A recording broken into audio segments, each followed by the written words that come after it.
Sara Petske, Skandinavistik Kiel.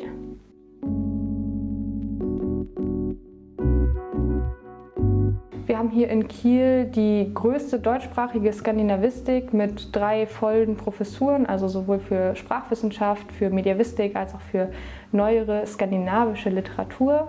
Und außerdem haben wir eine der größten oder die größte Fachbibliothek für skandinavistische Literatur. Ja, wie ich Wissenschaftlerin geworden bin, war zumindest am Anfang zufällig. Also ich habe mich zufällig für mein Studium entschieden, bin dann aber im Bachelor schon darauf gekommen, dass es mir sehr viel Spaß macht und bin dann im Master kontinuierlich weiter in Richtung Wissenschaft gegangen und habe mich dann auch bewusst dazu entschieden. Wie ich meinen Kindern oder Großeltern erzählen würde, was ich mache, ist doch ein bisschen schwieriger. Aber stellen wir uns mal vor, wir sind im Alltag und wir bemerken, dass irgendwer auffällig spricht. Meistens finden wir das in inszenierten Situationen oder in sowas wie Poesie, also Gedichten oder bei Künstlern. Aber auch in unserem Alltag haben wir das eigentlich relativ oft, zum Beispiel wenn wir Wörter neu bilden. Und genau sowas schaue ich mir im Schwedischen an, also im Gegenwartsschwedischen, und versuche zu analysieren oder herauszufinden, welche Strukturen, welche Faktoren in der Kognition und in der Kommunikation da eine Rolle spielen und wie man das eben empirisch, also anhand von Sprachdaten auch herausfinden kann.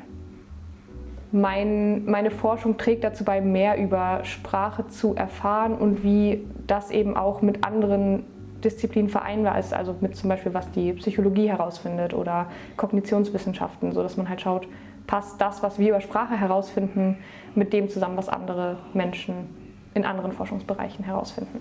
An meinem Beruf gefällt mir eigentlich am meisten, dass ich hier sehr nette Leute um mich herum habe und wir ein ziemlich kleines Institut sind, wo man auch jeden kennt und jeden um Rat fragen kann und wir hier als PromotionsstudentInnen oder auch als DozentInnen eben die Möglichkeit haben, zu lehren, aber auch zu forschen und uns an der Organisation des Instituts zu beteiligen.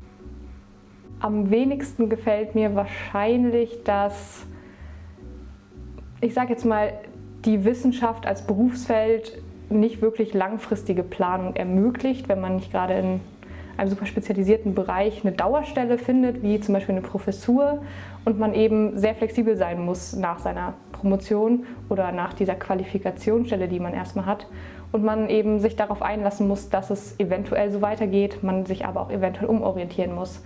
Also diese leichte Unsicherheit, die vom System her kommt, gefällt mir am wenigsten. Als Ausgleich in meiner Freizeit mache ich vor allem sehr viel Sport, also ich spiele sehr viel Volleyball und außerdem singe ich in 2 Chören und ja, die Musik und der Sport reichen dann als Ausgleich.